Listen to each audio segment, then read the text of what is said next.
آج ہمارے معاشرے میں چاروں طرف لوگوں کی زندگیوں کو، مشہور لوگوں کی زندگیوں کو، دنیاوی اعتبار سے کامیاب لوگوں کی زندگیوں کو، زیادہ پیسے کمانے والوں کو، زیادہ اچھا کھیلنے والوں کو،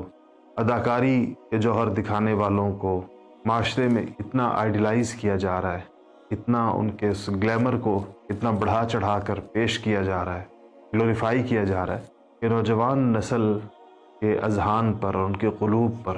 ان کا جادو چل گیا ہے، ان کا سکہ بیٹھ گیا ہے۔ لوگوں نے بہت چھوٹے چھوٹے آئیڈیلز بنا لیے ہیں، ایک ہیروشپ ان کے دل و دماغ کے اوپر چھا گئی ہے، اور اسی کی وجہ سے آپ پورے معاشرے میں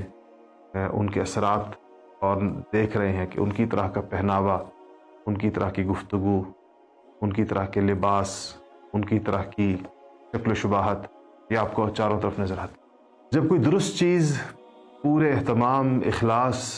اور زور و شور کے ساتھ نہیں پیش کی جائے گی تو انسانوں میں موجود ایک خلا اور ایک طلب وہ غلط چیزوں کو آئیڈیلائز کر لے گا، وہ ایسی چیزوں کو اور بہت چھوٹی چیزوں کو اور ایسی چیزوں کو جو اس کے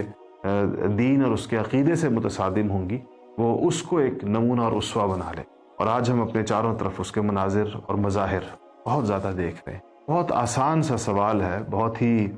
سادہ سا ایک مشاہدہ ہے جس کے لیے کوئی بہت زیادہ پیچیدہ فلسفے کی ضرورت نہیں ہے کہ آپ کسی سے بھی پوچھیں کہ آج لوگ کا رخ کس کی طرف ہے، لوگ کے دل و دماغ پر تاثر کس کا ہے، لوگ کس سے متاثر ہیں، کس کی نقل بہت اختیار کی جا رہی ہے، کس سے تاثر لیا جا رہا ہے۔ تو اس کے لیے اگر آپ صرف اپنے چاروں طرف